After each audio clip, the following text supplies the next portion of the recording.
Hello students, welcome back to my channel, your channel Puneet sir की पाठशाला। और आज मैं आपके लेके आ गया हूं class 12 chapter number 1 electric charge and field part number 21। और आज मैं कुछ बातें करने वाला हूं स्टेबल और अनस्टेबल कंडीशन की। टॉर्क जब लगता है किसी dipole when it is placed in a uniform electric field. बिना देरी किए लेक्चर को शुरू करते हैं।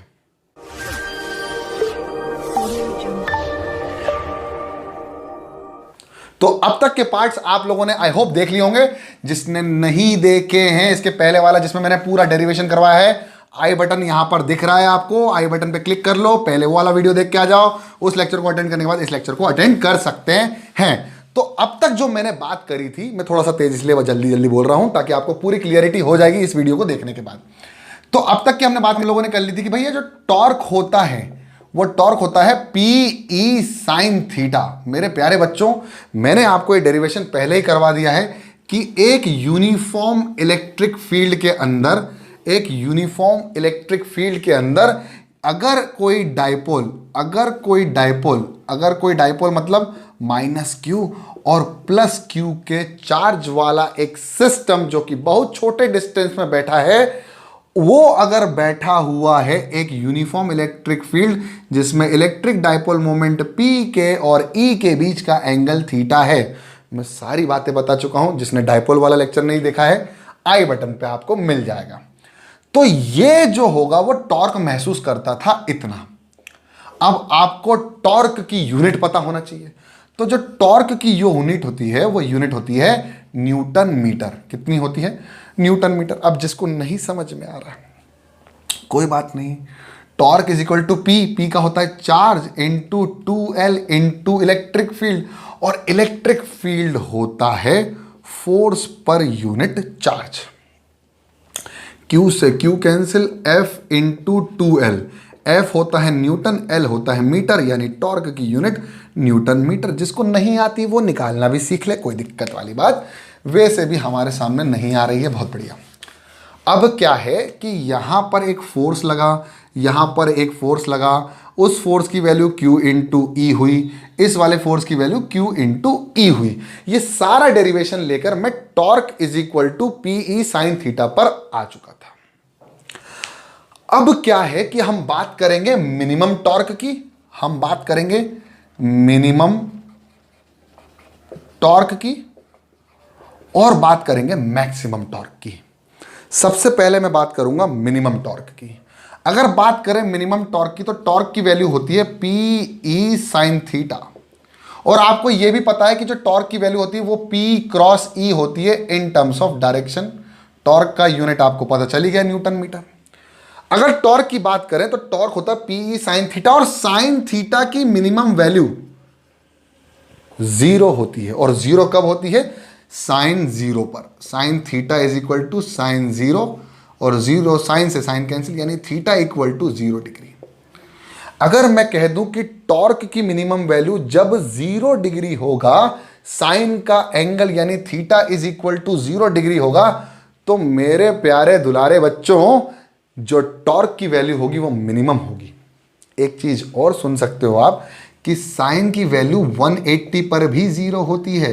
यानी अगर मैं कहूं साइन की मिनिमम वैल्यू 0 कब होती है? 180 पर भी, यानी साइन की ओरिजिनल वैल्यू 180 पर भी 0 होती है। यानी sine theta equal to minimum for 180, यानी थीटा इज इक्वल टू 0 और थीटा इज इक्वल टू 180 पर साइन थीटा की वैल्यू मिनिमम होगी। इसका सिंपल सा अर्थ अगर मैं समझना चाहूं कि सबसे पहले कि एंगल की वैल्यू 0 कर दूं।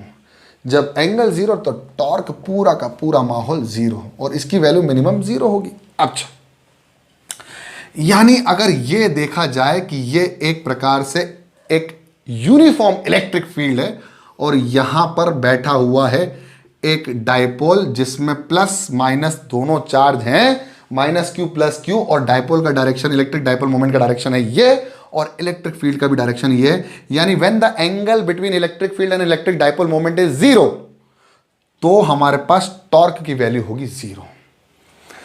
यानी अगर मैं थोड़ा सा भी इसको डिस्प्लेस करने की कोशिश, सोच के देखना, अगर मैंने इसको हल्का सा डिस्प्लेस करने की कोशिश किया तो टॉर्क अपनी पोजीशन पे वापस आ जाएगा, या इसमें सॉरी डायपोल अपनी पोजीशन पे वापस आ जाएगा और इसमें कोई भी टॉर्क अप्लाई नहीं होगा। यानी टॉर्क की वैल्यू कितनी हो जाएगी? ये होती है मिनिमम वैल्यू ऑफ टॉर्क। अब इसके जस्ट अपोजिट केस को भी मैं समझाऊंगा इन डेप्थ। पहले मैं बात करता हूं मैक्सिमम वैल्यू ऑफ टॉर्क। अब इसको मिटाने के बाद मुझे एक चीज और समझ में आई कि भाई what is the maximum value of the torque. Torque की मैक्सिमम वैल्यू कब होगी? भाई टॉर्क की मैक्सिमम वैल्यू तब होगी जब साइन थीटा की वैल्यू मैक्सिमम होगी। और भाई साइन थीटा की वैल्यू मैक्सिमम कब होती है पता है? साइन थीटा की मैक्सिमम वैल्यू होती है 1, और साइन थीटा की मैक्सिमम वैल्यू जब 1 होती है तो 1 कब होती है? Sine theta is equal to sine 90, और थीटा से sine cancel, theta is equal to 90 degree. यानी when the angle between electric dipole moment and electric field is equal to 90 degree, और एक और angle theta is equal to 270, यहां पर भी sign की वैल्यू मैक्सिमम होगी। अभी पूरा का पूरा खेल समझा देते हैं। यह है इलेक्ट्रिक फील्ड, ये है हमारा डायपोल का डायरेक्शन नेगेटिव से पॉजिटिव, तो ये है नेगेटिव, ये है पॉजिटिव, और ये जा रहा है डायपोल मोमेंट, और ये है P, और यहीं इसी पॉइंट पर इलेक्ट्रिक फील्ड, दोनों के बीच का एंगल 90 डिग्री। यहां पर टॉर्क जो होगा वो मैक्सिमम होगा और बहुत ज्यादा ही होगा। इसका मतलब ये हो गया कि टाउ मैक्सिमम कितना होगा? P इंटू E, क्योंकि साइन 90 होता है 1। क्लियर? अब इसका जस्ट उल्टा भी कर सकते हैं। मान लीजिए कि यहां पर, समझ में आ रहा है आपको? यहां समझाऊं क्या? देखो यहां से देखो, यहां देखो, ये देखो। अब मान लीजिए कि इसको जस्ट विपरीत कर दिया, उल्टा कर दिया, यानी ये इलेक्ट्रिक फील्ड तो वैसी की वैसी हो गई, और अब मैंने माइनस क्यू चार्ज को ऊपर कर दिया और प्लस क्यू चार्ज को मैंने यहां कर दिया। अब मेरा जो फील्ड जा रहा है वो इसके 90 डिग्री यहां से है, लेकिन यहां से भी 270 डिग्री दिख रहा है। यानी जब इलेक्ट्रिक फील्ड और डायपोल मोमेंट का जो डायरेक्शन होगा वो जो एक दूसरे से 90 भी होता है और 270 भी होता है, उस केस में जो टॉर्क की वैल्यू होती है वो क्या होती है? मैक्सिमम। ये आपको मेरे ख्याल से समझ में आ गया होगा। अब क्या है कि अब हमारे पास मिनिमम के दो केस है। देखो मिनिमम टॉर्क हमारे पास एक 0 डिग्री पर है और एक 180 डिग्री पे। इसको भी किताबों में बहुत अच्छे से एक्सप्लेन किया गया है, मैं आपको अभी समझाता हूं। देखो क्या है कि हमारे पास दो कंडीशन है मिनिमम की, एक है थीटा इज इक्वल टू 0 और एक है थीटा इज इक्वल टू 180। तो पहले मैं मान रहा हूं कि थीटा इज इक्वल टू 0 की कंडीशन।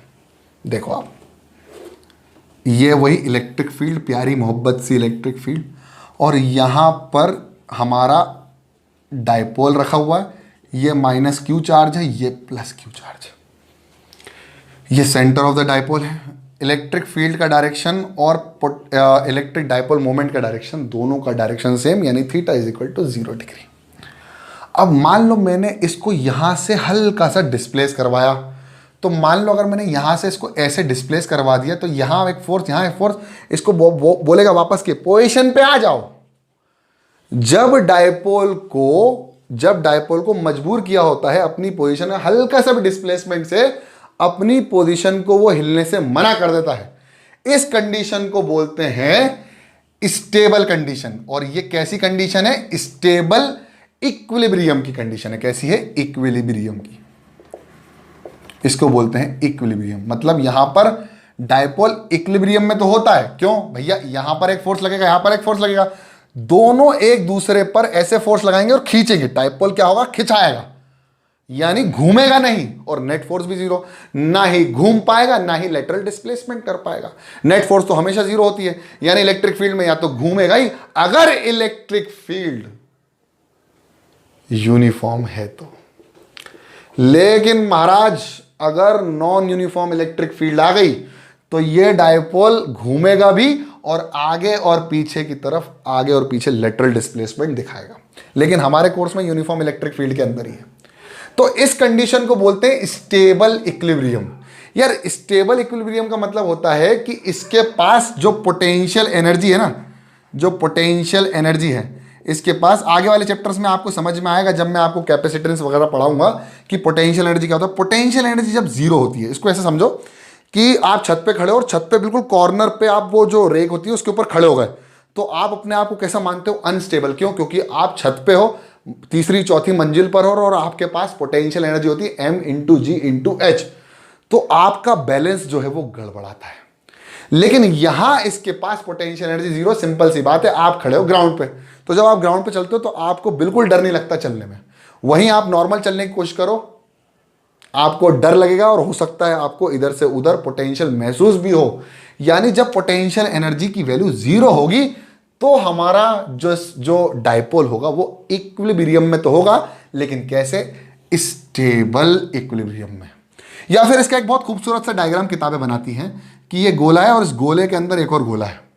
अगर इस गोले को यहां हल्का सा डिस्प्लेस किया तो वो वापस अपनी पोजीशन पे आ जाएगा, यानी यहां पोटेंशियल एनर्जी जीरो। हल्का सा डिस्प्लेसमेंट करने पर अपनी पोजीशन पे वापस आ जाए। लेकिन अगर क्या होगा कि ये इधर रुका हुआ है और हल्का सा डिस्प्लेसमेंट करने पर क्या ये कभी अपनी पोजीशन पे आ पाएगा? इसको बोलते हैं अनस्टेबल कंडीशन। अब ये जो है ये अगली कंडीशन है जब डायपोल पूरा का पूरा 180 रोटेट होगा। इतना समझ में आया? छाप लीजिए, ये भी बहुत इंपॉर्टेंट है। Stable equilibrium. अब आता है अनस्टेबल, जब थीटा की वैल्यू कितनी हो जाए? 180 डिग्री। अब देखो समझाते हैं, डरना क्यों? ये समझ में आया ना? बस वहां भी बस समझ में आ जाएगा, अभी समझा देंगे पूरा पूरा, डरो मत। ओके, तो भाई वापस हमारा बढ़िया सी खूबसूरत सी इलेक्ट्रिक फील्ड, बहुत शानदार। और यहां पर हमारा डायपोल का पूरा डायरेक्शन जो है वो चेंज हो गया। अब देखिए, अब आप ये डायपोल यूनिफॉर्म इलेक्ट्रिक फील्ड में है और यहां पर है प्लस और यहां पर है माइनस, ठीक। अब इलेक्ट्रिक डायपोल मोमेंट का डायरेक्शन भी इस साइड है और इलेक्ट्रिक फील्ड का भी इस डायरेक्शन में, यानी अब दोनों के बीच का एंगल कितना है? थीटा। अब आपको पूरी फिल्म समझ में आ जाएगी। मान लो मैंने इसको हल्का सा यहां डिस्प्लेस कर दिया, तो ये इलेक्ट्रिक फील्ड पॉजिटिव वाले को बोलेगी चलो इधर आओ, और ये नेगेटिव वाले को बोलेगी चलो इधर जाओ। क्यों? क्योंकि पॉजिटिव जो होता है चार्ज वो in the direction of electric field move करता है और negative charge in the opposite direction of electric field move करता है। यानी इन दोनों को अपोजिट तरीके से इलेक्ट्रिक फील्ड मूव करने की बोलेगी और यहां पर इक्वल और अपोजिट चार्जेस लगेंगे in the opposite direction of the dipole. अब देखा जाए तो डायपोल मोमेंट का डायरेक्शन ये है, इलेक्ट्रिक फील्ड का डायरेक्शन ये, दोनों के बीच का एंगल 180 है, थीटा की वैल्यू 180। ये वाला फोर्स इसको इधर जाने पे मजबूर करेगा और वो कभी नहीं चाहेगा कि ये वापस इसी पोजीशन पे आ जाए। सेम एज कि एक गोले के ऊपर हमने एक और गोला रख दिया, यानी बॉल के ऊपर एक और बॉल को टिका के रख दिया है, हल्का सा हिलाओगे तो डर जाओ। जैसे आपने पत्ते जमाए ना, cards, playing card, 52 cards, bunch of card, उसको आप जब जमा दो और एक ऐसा पत्ता अगर हल्का सा हिल गया तो पूरे की पूरी बिल्डिंग समाप्त। ये वही बिल्डिंग है कि हल्की सी भी भूकंप आया, झटका आया कि गया। ये आपको समझना पड़ेगा। जब ऐसा होता है तो वहां था स्टेबल, यहां हो गया अनस्टेबल। भाई इक्विलिब्रियम तो है लेकिन अनस्टेबल है, हल्का सा हवा का झोंका आया कि आप बिखर गए, बस यही है अनस्टेबल इक्विलिब्रियम। यहीं पर गच्चा खा के गिर जाते हैं बच्चे, मतलब चक्कर खा के गिर जाते हैं कि भाई क्या है, कुछ नहीं है। यहां पर देखो पोटेंशियल कैसा है, मैक्सिमम। यहां इसका पोटेंशियल मैक्सिमम है, जहां पोटेंशियल एनर्जी कुछ ना कुछ होगी वहां पर अनस्टेबल होगा। इक्विलिब्रियम हो गया लेकिन अनस्टेबल। सिंपल सी बात है, 8 मंजिल 16 मंजिल छत के ऊपर खड़े हो जाओ और नीचे झुकने की कोशिश करो, देखने की कोशिश करो, डर लगता है ना अपने आप, ऐसा लगता है कि नीचे बुला रही है अर्थ। अर्थ एक्चुअली बुलाती है हमको, एक फोर्स से खींचती है। हमें वो फोर्स ज्यादा महसूस इसलिए होता है क्योंकि हमें पोटेंशियल महसूस होता है, हम पोटेंशियल पे खड़े रहते हैं। वहीं अर्थ के ऊपर खड़े होकर अर्थ को देखो, नहीं डर लगेगा। 6 मंजिल 7 मंजिल 8 मंजिल 16 माले की बिल्डिंगों के छत पर खड़े होकर नीचे झुक के देखना बहुत डर लगता है। आई हैव अ फियर, ठीक है, और मुझे फीवर भी आता है देखकर। तो this is known as unstable equilibrium. Stable हो गया, अनस्टेबल हो गया, बस यही है। बस ये theta is equal to 180 unstable. और ये अनस्टेबल क्योंकि हल्का सा भी अगर हमने इसको हिलाया तो ये क्या करेगा, अपनी पोजीशन पे वापस नहीं आएगा। और स्टेबल में क्या होता है, हल्का सा हिलाया तो वो वापस अपनी पोजीशन पे आने की कोशिश करेगा। इससे एक सवाल बनता है एसएचएम का, बहुत अच्छा सवाल बनता है कि अगर मैंने एक स्टेबल कंडीशन में, स्टेबल इक्विलिब्रियम में मैंने अगर एक डायपोल को एक यूनिफॉर्म इलेक्ट्रिक फील्ड के अंदर हल्का सा डिस्प्लेस कर दिया तो वो करता है एसएचएम, प्रूफ करो। हो सकता है इसके अगले वाले लेक्चर में हम इसको प्रूफ करवाएं। यहां एक क्वेश्चनों का अलग से एक लेक्चर बनाएंगे, जब ये चैप्टर थोड़ा समाप्ति की ओर बढ़ेगा तब हम इसको बताएंगे। आई होप आपको ये समझ में आया होगा। बस आपको यही समझना है कि टॉर्क क्या होता है। Torque is equal to P E sine theta, torque is equal to P E sine theta. Torque maximum कब होगा, मिनिमम कब होगा, ये हमने बात कर ली। स्टेबल कब होता है, अनस्टेबल कब होता है। तो इसी के साथ इस लेक्चर को यहीं करूंगा समाप्त। तब तक के लिए पढ़ते रहो, बढ़ते रहो। जय हिंद।